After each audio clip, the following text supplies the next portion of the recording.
Tara sa rooftop. Pupunta ako sa rooftop. Magdidilig pala ako ng halaman. Hindi ko nakakalimutan. Tayo sa rooftop. Magdidilig ako ng halaman.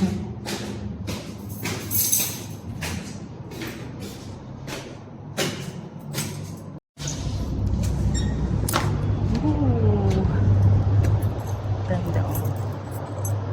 Yung halaman. Ang dami na ng mga damo. Ayan o.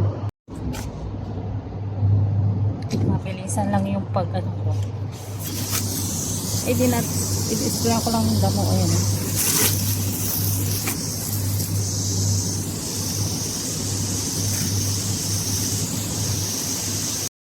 Meron pala kami ditong pine tree.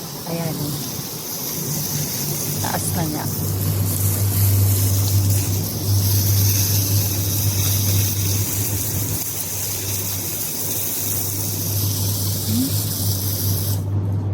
Hala, ito oh.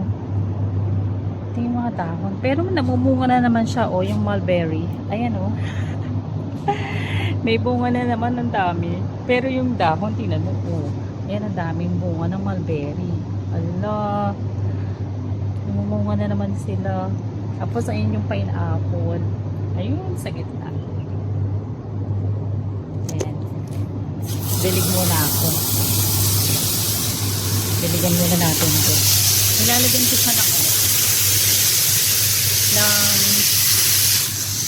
yung ng egg. Shell ng egg.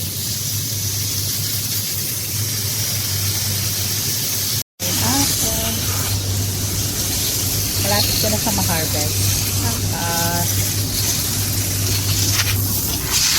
Tapos ito. Ang ganda ng bulaklak ko.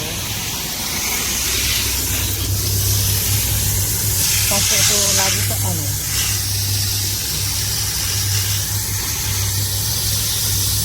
lagi siyang dried. Tapos ito. Mulberry din to pero boy ata to. Yung isa girl. Kasi namumunga. Ito kasi hindi siya namumunga. Tumataas lang. Kasi ito wala naman pagkain ng turtle. Vegetable for the turtle. Saka yun, yung maliliit na yan for the turtle. I don't know what kind of plant is this one. Ganun.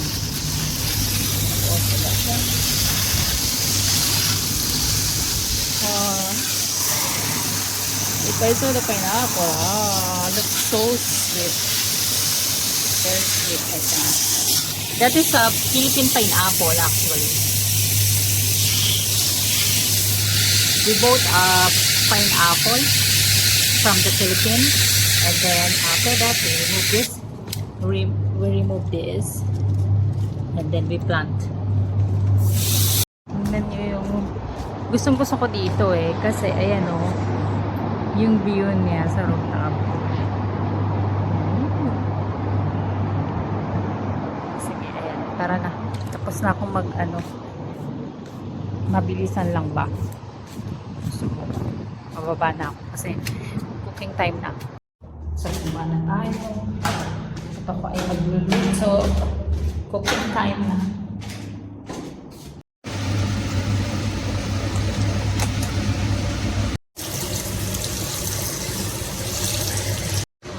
Don't waste the water.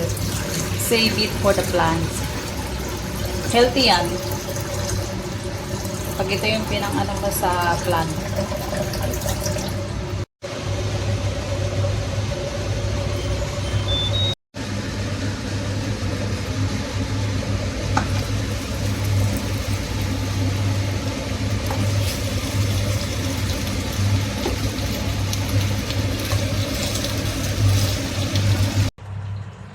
I bought this kind of fish because my boss paid for it.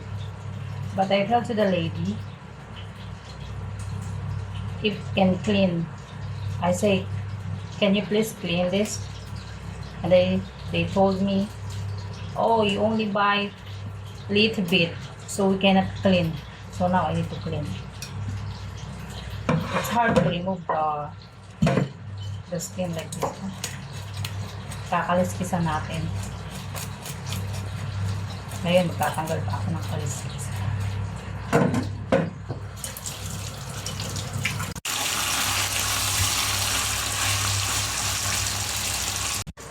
Alam nyo ba, itong isda na to, i-steaming ko lang yan.